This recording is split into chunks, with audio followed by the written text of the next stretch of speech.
అందరికి నమస్కారం. నేను శిరీష. ప్రస్తుతం మనతో పాటు ఉన్నారు ప్రముఖ తంత్ర జ్యోతిష్యులు, జ్యోతిష్య రత్న, జ్యోతిష్య సామ్రాట్ చింత రుక్మందర్రావు గారు. గురుగారితో మాట్లాడతాం. నమస్కారం గురుగారు. మాతృదేవోభవ, పితృదేవోభవ, ఆచార్య దేవోభవ. ఓం నమో మాందేశ్వరాయ నమః. అందరూ బాగుండాలి, అందరికీ మంచి జరగాలి. గురుగారు, ఈ 2026 పరాభావనామ సంవత్సరం ఒకటి తర్వాత ఎవరింటికి సొంతింటి యోగం ఉందంటారు? అలాగే వాహన యోగం కూడా ఉన్న రాశులు ఏంటంటారు? గృహ వాహన యోగం అంటే మనము గోచారంలో 2026 సంవత్సరం పరాభవనామ సంవత్సరము అనేది తీసుకునే దానికన్నా అసలు గృహయోగము అనేది ఉంటే మనకు ఈ ఉగాది పంచాంగంతో సంబంధం లేదు. ఉగాది పంచాంగంలో గృహయోగం ఉందన్నా గృహయోగం కలిగిన వాళ్ళు ఎంతోమంది ఉన్నారు. గృహయోగం లేదు అని చెప్పిన తర్వాత గృహయోగం కలిగిన వాళ్ళు ఎంతోమంది ఉన్నారు. అంటే ఉగాది పంచాంగానికి గృహయోగానికి సంబంధం లేదు అనేది అక్షర సత్యం. గృహయోగం అనేది వ్యక్తిగత జాతకంలో వస్తుంది. గృహం అనేది ఒక ప్రాప్తము, పూర్వజన్మ సుకృతము. కాబట్టి గృహయోగం అనేది ఏంటంటే లగ్నం నుంచి 4వ స్థానమే గృహస్థానము, లగ్నం నుంచి 4వ స్థానమే వాహన స్థానము. వాహనము 4, గృహము 4, బంధువులు 4, సొంత గ్రామము 4, తల్లి 4, విద్య 4, సుఖము 4. ఇవన్నీ 4వ స్థానంలోకి వస్తాయి. కాబట్టి సొంత ఊరు అంటే సొంత ఊర్లో ఇల్లు, సొంత ఊర్లో బంధువులే ఉంటారు ఎక్కువగా. సొంత ఊరు అంటే తల్లి జన్మించిన స్థానము. కాబట్టి సొంత ఊర్లో మనం వెహికల్ తిరుగుతున్నామా లేదా, సొంత ఊర్లో మనం సుఖంగా ఉన్నామా లేదా, సొంత ఊర్లో అందరిలో మన వాళ్ళ మధ్యలో మనం మంచి బట్టలు వేసుకొని తిరుగుతున్నామా లేదా అనేదంతా 4వ స్థానమే.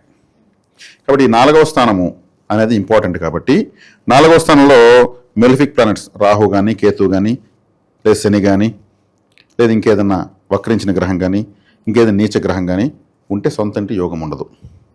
వాళ్ళకి సొంత ఇంటి యోగము దుర్భరం అయిపోతుంది. లేదు చతుర్థ గ్రహ కూటమి, పంచగ్రహ కూటమి వచ్చినప్పుడు కూడా కష్టమవుతుంది. ఎందుకంటే కన్ఫ్యూజన్స్ ఎక్కువైపోతాయి. కాబట్టి సొంత ఇంటికలు నెరవేరాలంటే 4వ స్థానాధిపతి ఉచ్చస్థితిలో ఉండాలి. అంటే ఉచ్చస్థితి మంచి పవర్లో ఉండాలి. 4వ స్థానాధిపతికి గురువు అంటే లగ్నాధిపతి యొక్క చూపు, యోగి యొక్క చారలో ఉండడము, 4వ స్థానానికి శుభగ్రహ దృష్టి కలయిక లాంటివి ఉండిందంటే ఒకటి కాదు కదా 4-5 ఇండ్లు ఉంటాయి. కొంతమందికి ఊరూరికి కాంప్లెక్స్లు, ఊరూరికి అపార్ట్మెంట్స్ అంతా ఉంటాయి. ఈ మల్టీఫుల్గా ఉంటాయి. ఆస్తులు విశేషం కలిసి వస్తాయి. వాళ్ళ ఇంట్లో ఫంక్షన్ జరిగితే బంధువులు ఎప్పుడప్పుడు వాళ్ళు పిలుస్తారని చూస్తారు, అంత గ్రాండ్గా చేస్తారు. వాళ్ళ ఫంక్షన్కి వెళ్ళి వస్తే గ్రాండ్గా చెప్పుకుంటారు. వాళ్ళు కళ్యాణ మండపాలపైన కళ్యాణ మండపాలు కడతారు కొంతమంది ఫంక్షన్ హాల్స్.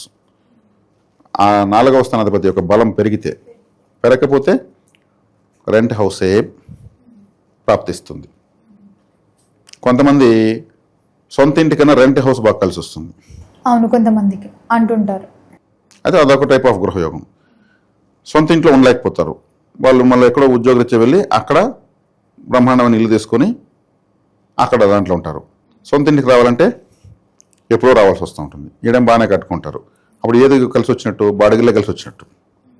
పోయిన ట్రాన్స్ఫర్ అయిన చోటంతా డ్రీమ్ హౌస్ కట్టాలంటే అవుతుంది. ఇట్లా గృహయోగాలు పలు రకాల విన్యాసాల్లో ఉంటాయి. కాబట్టి ఈ గృహయోగము తక్కువ ఉన్న వాళ్ళు 4వ స్థానం నిర్జీవమై ఉంటే కూడా, నిర్జీవం అంటే ప్రాణం ఉండదు, అప్పుడు ప్రాణం లేదంటే గృహయోగం ఉండదు. తమిళనాడులో సెవ్వలూరు అని ఒక ఊరు, సెవ్వలూరు. ఆ సెవ్వలూరులో భూమినాథేశ్వర స్వామి అని ఒక ఆలయం ఉంది. అక్కడ ఇటుకరాళ్ళు పూజించిస్తారు. ఇటుకలను పూజించి ఆ సేవలను ఇస్తారు. ఈ గృహయోగం లేని వాళ్ళు, రియల్ ఎస్టేట్ చేసేవాళ్ళు, సిమెంట్ వ్యాపారం చేసేవాళ్ళు, ఈ క్వారీ బిజినెస్ చేసేవాళ్ళు, రోడ్స్ అండ్ బిల్డింగ్స్ కన్స్ట్రక్షన్ ఉన్నవాళ్ళు, తర్వాత ఆస్తి తగాతాలు కోర్టులో ఉన్నవాళ్ళు, ఈ సొంత ఇంటి కళలు లేని వాళ్ళు, వీళ్ళంతా కూడా ఆ ఇటుకలు తెచ్చి ఇంట్లో పెట్టుకుంటారు. అక్కడంతా కూడా స్టార్టింగ్ ఆ ఇటుకలతో స్టార్ట్ చేస్తారు ఇల్లు. ఒక 4 ఇటుకలు తెచ్చి ఫస్ట్ ఫౌండేషన్ వేసేటప్పుడు సెవెలూరులు తెచ్చి ఇటుకలతో స్టార్ట్ చేస్తారు ఇల్లు. ఇల్లు కంప్లీట్ అయ్యే వరకు ఎటువంటి ఆటంకాలు రాకూడదని. అంటే గృహయోగం నెరవేరాలంటే అది ఎప్పుడో వేల సంవత్సరాల టెంపుల్, ఇప్పుడు టెంపుల్ కాదు అది. అక్కడ వెళ్ళి తెచ్చుకోవాలి. అది ఎప్పుడు తెచ్చుకోవాలంటే వీళ్ళ జాతకరీత్యా ఒక నక్షత్రం ఉంటుంది. ఏ నక్షత్రం నిర్జీవమై ఉంటుందో 4వ స్థానం నిర్జీవమై ఉండి ఆ 4వ స్థానంలో నిర్జీవ నక్షత్రం రోజు వెళ్ళి సేవలలో ఇటుకలు తెచ్చుకోవాలి. సొంత ఊరు కలిసి రాని వాళ్ళు ఇది దానికి ఒక పరిహారం. అదేవిధంగా మైసూరు దగ్గర ఒక వరాహస్వామి టెంపుల్ ఉంది, భూవరాహస్వామి ఆయన పేరు కూడా. ఈయన భూమినాథేశ్వరుడు, ఆయన భూవరాహస్వామి. ఆ భూవరాహస్వామి టెంపుల్లో కూడా ఇటుకలు ఇస్తారు. ఇటుకలు మనకు మన ఊర్లో కూడా దొరుకుతాయి. ఈ ఇటుకలు వేరు, ఆ ఇటుకలు వేరు. ఇక్కడ 210 రూపాయలు ఇక్కడ ఒక ఇటుక సెవలూరులో. భూమినాథ స్వామి టెంపుల్ రేట్ నాకు తెలియదు. అక్కడ ఆ నిర్జీవమైనటువంటి 4వ స్థానంలో నిర్జీవమైన నక్షత్రం తెచ్చుకోవాలి. 4వ స్థానంలో నిర్జీవమైనటువంటి నక్షత్రం రోజు గుర్రం నాడా ఉంటుంది. గుర్రం కాళ్ళు బిగించి అరిగిపోయిన తర్వాత తీసేస్తారు. దాన్ని తెచ్చి సింహద్వారానికి వీళ్ళు బాడగలేని పర్లేదు ఏ షేప్లో పెట్టి బిగించాలి. అంటే గుర్రం అంటే పరుగులు ఎత్తున్నారు కదా అర్థము. ఈ 4వ స్థానం నిర్జీవ నక్షత్రం ఇస్తే ఇంటి వైపు మనకు అది దగ్గర పడుతుంది. గుర్రం అనేది ప్రపంచాన్ని పరుగులు ఎత్తిచ్చింది, ఎన్నో సంగ్రామాలు చేసింది, ఎన్నో విజయాలు ఇచ్చింది. ఇది తంత్ర పరిహారం. కాబట్టి గుర్రం నడబెట్టుకోవాలి, అక్కడ ఇటుకలు తెచ్చుకోవాలి, అదే నక్షత్రంలో తెచ్చుకోవాలి, ఎప్పుడు ఉంటే అప్పుడు కాదు. ఈ పూజ స్టోర్స్ లో కూడా దొరుకుతుంటాయి కదా గురుగారు, అవి డూప్లికేట్. అరిగుండాల, గుర్రం తొక్కి అరిగుండాల, అప్పుడు అదే పనిచేస్తుంది. అది కూడా ఎప్పుడు పెడితే ప్రయోజనం లేదు. మనకు నిర్జీవమైపోయిన నక్షత్రానికి ప్రాణం రావాలంటే ఆ నక్షత్రం రోజే బిగించాలి. ఆ నక్షత్రాన్ని అందరికి ఒకటిగా రాదు. మనకు బాగలేని నక్షత్రాన్ని ఎక్కువ నిర్జీవ నక్షత్రం అని ఒకటి ఉంటుంది, వైనాసిక నక్షత్రం ఒకటి ఉంటుంది, అదృష్ట నక్షత్రం ఒకటి ఉంటుంది, దురదృష్ట నక్షత్రం ఒకటి ఉంటుంది, కుబేర బిందువు ఒకటి ఉంటుంది. కుబేర బిందువు అంటే డబ్బులు ఇచ్చే నక్షత్రం. ఆ నక్షత్రం రోజు బ్యాంక్ అకౌంట్ ఓపెన్ చేసుకుని డబ్బులు వస్తుంది. అదృష్ట బిందువు అంటే అదృష్ట నక్షత్రం. ఆ నక్షత్రం రోజు మనం ఏదైనా మంచి పని చేస్తే అది అదృష్టంగా మారుతుంది. దురదృష్ట నక్షత్రం, ఆ నక్షత్రం ఏం చేసినా చెడిపోతుంది. వైనాసిక నక్షత్రం వినాశనం, ఆ నక్షత్రం ఏం చేసినా మొత్తం కొలాప్స్ అయిపోతుంది. ఆ రోజు పెద్ద హాలీవుడ్ సెలబ్రిటీ వచ్చి రిబ్బన్ కటింగ్ చేస్తే కూడా కొలాప్స్ అయిపోతుంది. నక్షత్రం వైనాశకం అంటే వినాశనం. నిర్జీవము, నిర్జీవం అంటే 4వ స్థానం నిర్జీవం అంటే సొంత ఇంటికి అలా ఉండదు. ఆ నక్షత్రం రోజు చేస్తే తెచ్చుకోవాలి, అది మంచిగా అవుతుంది. ఇవన్నీ మేము తంత్ర దోషంలో చెప్తాం. ప్రతి ఒక్కరికి అదృష్టం ఉంది, ప్రతి ఒక్కరికి ఉంది. బాంబేలో మన ధారవాడ స్లమ్ ఏరియాలో కూడా ఉన్నటువంటి మురికి వాళ్ళు ఉన్న వాళ్ళకు కూడా అదృష్టం ఉంటుంది. దురదృష్టవంతులు ఎవరు లేదు. దురదృష్టం ఉంది, అదృష్టం ఉంది. ఆ దురదృష్టాన్ని వదిలేయాలి, అదృష్టాన్ని పట్టుకోవాలి. దురదృష్ట నక్షత్రం రోజు ఏ పని చేయకూడదు. ఆ రోజు గమ్మున సాపేసి ఇంట్లో అనుకోవాలి. అదృష్ట నక్షత్రం రోజు ఏం చేసినా సక్సెస్ అవుతుంది. ఇవి తెలుసుకోవడం అంటే తంత్రదోష విధానంలో జాతకం చూసుకుంటే తెలుస్తుంది ప్రతి ఒక్కరికి. ఇప్పుడు అదృష్ట నక్షత్రంలో పలానా నక్షత్రం తెలిసి, ఈ నక్షత్రం ఎన్నో పాదం తెలిసి, ఆ నక్షత్రంలో ఆ పాదంలో అమ్మాయి దొరికితే పెళ్లి చేసుకుంటే ఆ రోజు నుంచి ఇంకో స్టార్ మళ్ళీపోతుంది. అమ్మాయికి ఏం కట్నం కూడా వెళ్ళి పనిలే, నెత్తిని పెట్టుకుని గంపలో పెట్టి నెత్తిని పెట్టుకుని పరిస్థితి ఇంటికి వచ్చేయచ్చు, మాకు కావాలి అమ్మాయిని. అదే వైనాసిక నక్షత్రంలో ఉన్న అమ్మాయిని పెళ్లి చేసుకుంటే ఆ అమ్మాయికి కోట్ల కట్నం వచ్చినా నిలవదు, మొత్తం నాశనం అయిపోతుంది. వైనాసిక నక్షత్రానికి ఒక దేవత ఉంటుంది. 27 నక్షత్రాలకు 27 మంది దేవతలు ఉంటారు. 27 దేవతలు.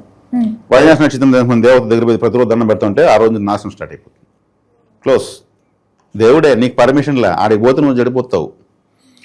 దురదృష్ట నక్షత్రానికి సంబంధించిన దేవత దగ్గర పోతే దురదృష్టం ప్రాప్తిస్తూ ఉంటుంది. ఏడుస్తూ ఉంటారు గుళ్ళో కూర్చొని. గుళ్ళో కూర్చొని ఏడవకూడదు, విజయాలతో ఆనందపడాలి. ఇక్కడ దేవత దగ్గర మనకు పర్మిషన్ లేదని వాళ్ళకి తెలియదు. అదే కుబేర బిందువు. కుబేర బిందువు అంటే డబ్బులు ఇచ్చేదని అర్థం. కుబేర బిందువు తెలుసుకొని ఆ టైంలో వీళ్ళు బ్యాంకులో కొంచెం కూర్చొని యూట్యూబ్ చూస్తే కూర్చొని వస్తే కూడా ఫైనాన్షియల్ చేసే ప్రయత్నాలు సక్సెస్ అవుతాయి. ఆ టైంలో బంగారు షాపులంతా తిరిగేసి రావాలి. ఎందుకంటే బంగారు డబ్బు ఎక్కడ ఎక్కువ ఉంటే అక్కడ కుబేరుడు ఉంటాడు. ఆయనకి ఆలయాలు బంగారు షాపులు బ్యాంకులే. ఆ కుబేర బిందువు సమయంలో శివాలయానికి వెళ్ళాలి. శివాలయానికి ఎందుకు వెళ్ళాలంటే శివుడే కుబేరుడికి అంత పదవి ఇచ్చింది, ఐశ్వర్యాన్ని ఇచ్చింది శివుడే. అందు కుబేర బిందువు పలానా టైం అని చెప్తాం మేము. కుబేర బిందువు అనుకు ఉదాహరణకు హస్త నక్షత్రం అనుకోండి. హస్త నక్షత్రం, హస్త అంటే చెయ్యి అని అర్థం. ఆ రోజు శివాలయానికి కుబేర బిందువు అప్పుడు నమస్కారాలు చేయాలి చేత్తో. హస్త నక్షత్రం కదా, ఆరెంజ్ పండు, హస్త నక్షత్రం ఆరెంజ్ పండు, ఆరెంజ్ పండు నైవేద్యం పెట్టాలి. హస్త నక్షత్రం కుబేర బిందువు కాబట్టి ఆరెంజ్ జ్యూసు, ఫ్రూట్స్, చాక్లెట్స్ ఎక్కువ తింటా ఉండాలి. చాలా ఉంది గురుగారు. మన అదృష్ట బిందువు ఉదాహరణకు మూలా నక్షత్రం అదృష్ట బిందువు అనుకుందాము. మూలా నక్షత్రం అంటే ఆ మూలా నక్షత్రం సమయంలో జామకాయలు తీసుకుని ఆంజనేయ స్వామి దగ్గరికి వెళ్తే చాలు అదృష్టం కలిసి వస్తుంది. మూలా నక్షత్రం రోజు వెళ్ళాలి. అది అదృష్ట బిందువు అయితే జామకాయలు నైవేద్యం పెట్టి పండ్లు మనం దాని ప్రసాదం తీసుకోవచ్చు. ఆంజనేయ స్వామి ఆరాధన కూడా అదృష్టం పెరుగుతూ ఉంటుంది. ఆ నక్షత్రంలో అమ్మాయి ఉంటే అమ్మాయి మూలా నక్షత్రం ఉంటే కట్టుకోకూడదు, నీకు అదృష్ట బిందువులు ఉంది, బ్రహ్మాండ పెళ్లి చేసుకోవచ్చు, అదృష్టం పెరుగుతుంది. అంటే ఇంక మూలా నక్షత్రం పెట్టిన అమ్మాయిలంతా పెళ్లి కాకూడదా? రోహిణి నక్షత్రం అదృష్ట బిందువు కుబేర బిందువు అయింది అనుకుందాము. రోహిణి నక్షత్రం అంటే శ్రీకృష్ణుడు, శ్రీకృష్ణ ఆరాధన చేయాలి. శ్రీకృష్ణుడు ఫోటో వాల్ పేపర్ పెట్టుకోవచ్చు, ఫోన్లో రింగ్ టోన్స్ పెట్టుకోవచ్చు, జయ జనార్దన అనే పాటలు. జమ్మని శ్రీకృష్ణుడు. రోహిణి నక్షత్రం అంటే పాలు, పెరుగు, వెన్న, నెయ్యి, ఎక్కువ మిల్క్ ఐటమ్స్ తింటా ఉండాలి. మిల్క్ ఆ టైప్ ఆఫ్ బిజినెస్లు పెట్టచ్చు, గీ స్వీట్స్ షాప్స్ పెట్టచ్చు.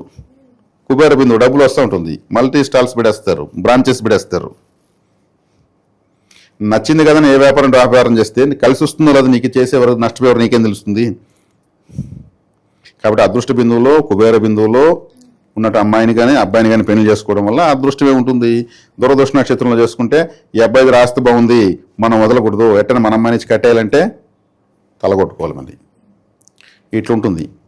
కాబట్టి మనం ఎక్కడ మనం ప్రారంభించాము, దేని గురించి ప్రారంభించాము? గృహ వాహన యోగాల గురించి. గృహ వాహన యోగాలు. ఇప్పుడు అదృష్టాన్ని పట్టుకుంటే మొత్తం వస్తాయి, అదృష్టంగా మారిపోతాయి. గృహము, వాహనము, ఏ టు జెడ్ మారుతాయి. డబ్బు ఉంటేనే కదా ఇవన్నీ వస్తాయి. అదృష్టం అన్ని అదృష్టమే కదా. ఫస్ట్ ఇవి యాక్టివేట్ చేసుకోవాలి. ఇవన్నీ యాక్టివేట్ చేయాలంటే ఆ జాతకంలో వచ్చినప్పుడు ఆ పిన్ పాయింట్స్ మేము అండర్లైన్ చేస్తాం. ఇతనికి ఇది అదృష్ట బిందువు, ఇతనికి ఇది దురదృష్టం, ఇది వైనాశికం, ఇది నిర్జీవం, ఇది యోగం, ఇది అవయోగం, ఇది కరణం, ఇది కరణదేవత. ఇవన్నీ అండర్లైన్ చేసి ఆ వాటిల్లో కూడా కలిసి వచ్చే వాటిలో కూడా బలహీనంగా కొన్ని ఉంటాయి. లో డిగ్రీస్ పడిపోతాయి, వక్రించేస్తాయి, నీచబడిపోతాయి, అవయోగం అయిపోతాయి. అలా అయింటే కూడా దానికి ఏం చేయాలి, చేస్తే ఏ టెంపుల్కి ఎప్పుడు వెళ్ళాలి పంపిస్తే అది యాక్టివేట్ అవుతుంది. తిరిగి మళ్ళీ దాని జీవం పోసుకుంటుంది. ఇవి చెప్పించడమే తంత్ర జ్యోతిష్యం. ఇవేవి లేకుండా పరాభవన సంవత్సరంలో ఎవరో ఇల్లు కడతారంటే పరాభవన సంవత్సరానికి వ్యక్తిగత జాతకానికి సంబంధం లేదు. 700 కోట్ల మంది ఉంటే 700 కోట్ల జాతకాలు ఉన్నాయి, 700 కోట్ల ఏలుముద్రలు ఉన్నాయి. వేలుముద్రందరికీ ఒకే రాశి ఒకే రకం వేలుముద్ర ఉంటుందా? 4 ఫాదర్స్ అంతా ఒకరే ఉంటారా? తల్లిదండ్రులు ఒకరే ఉంటారా? అంతా మారిపోతుంది. ఈ దీంట్లోకి వెళ్తే మేము వ్యూహాత్మకంగా ఇవన్నీ తీస్తాం బయట. అతి త్వరలో నేను ఈ తంత్ర జ్యోతిషంలో ఇవన్నీ ఎలా క్యాలిక్యులేట్ చేయాలి, ఎలా లెక్క వేయాలి, ఎలా తెలుసుకోవాలి, ఈ సీక్రెట్ ఏంటి, ఏ మ్యాథమెటిక్స్ వేస్తే అదృష్ట బిందు బయట వస్తుంది, ఏ మ్యాథమెటిక్స్ వేస్తే దురదృష్ట బిందువు లెక్క పెట్టచ్చు, ఫలాందే మీకు దురదృష్టం ఎలా చెప్పొచ్చు అనేటువంటి ఫార్ములాస్ నేను వదులుతున్నా తొందరలో. కోర్స్ చెప్పేది చెప్పొచ్చు, మరి దాన్ని ప్రూవ్ చేయాలి కదా. మరి దాని కోర్సు రూపంలో మేము తీసుకొస్తున్నా. దానికి అన్ని కసరత్తులు జరుగుతున్నాయి. అందరూ తెలుసుకోవచ్చు. అందరూ తెలుసుకుంటే అందరూ విజ్ఞానవంతులు కావాలనేది నా అభిప్రాయం. ఎందుకంటే నేను ఒకటే అందరినీ చేసాను కదా. నేను కనిపెట్టిన కూడా కావేవి మూల గ్రంథాల్లో ఉండేదే మనం చెప్తున్నాము, దాన్ని తెలుసుకున్నాము, చెప్తున్నాము. అందరిలో ఎలాగో నేను అలాగే, నేను ఎలాగో అందరూ అలాగే, అందరికీ దేవుడే కదా. ఆ దైవశక్తిని ఎక్కడ ఎలా తీసుకోవాలో తెలియజేసేదే నేను చేస్తున్నాను. నేను ఒక ఏజెంట్ మాత్రమే. కాబట్టి ఇక్కడ వాహన యోగమైన గృహయోగమైన ఆ వాహన స్థానము గృహస్థానాన్ని చూసి దానికి ఆవజీవాలను ఎలా కూడా తీసుకోవాలని చెప్పడమే జ్యోతిష విధానంలో కనుక్కోవచ్చు. పరాభవనామ సంవత్సరము ఇప్పుడు ఉదాహరణకి నాకు ఈ సంవత్సరం ఎలా ఉంది అంటారు నన్ను కొంతమంది. అంటే రేపు సంవత్సరం బతుకవా, మరి నా జీవితం ఎలా ఉంది అడగాలి. అప్పుడు నాకు ఈ నెల ఉందంటే రేపు నాకు డౌట్ వచ్చేస్తుంది, రేపు నెల ఉంటాడు చనిపోతాడు అనిపిస్తుంది. ఈ నెల గురించి ఏంటండి, నెలనే తాత్కాలికం. నా లైఫ్ ఎలా ఉంది, ఇది పరిప్రశ్న. నా జీవితం ఎలా ఉంది, నా లైఫ్ ఎలా ఉంది, నా కుటుంబానికి నేను అన్ని సంపాదించాలి, సూపర్గా ఉన్న ప్రశ్న. జ్ఞాపకం వేస్తాం, ఇలా చేసుకుంటాం. ఈ నెల వరకే అడిగినప్పుడు అదేదో కొంచెం గోక్కున్నట్టుంటుంది జీవితాన్ని. కాబట్టి ప్రతి ఒక్కరు మన జీవితం ఎలా ఉందని ఆలోచించాలి. నిజంగా గండం ఉందంటే కూడా మనం బయటపడిపోవచ్చు. ఇది గురుగారు మొత్తం మీద మాకు తెలియని ఎన్నో మంచి విషయాలు తెలియజేసింది. ధన్యవాదాలు.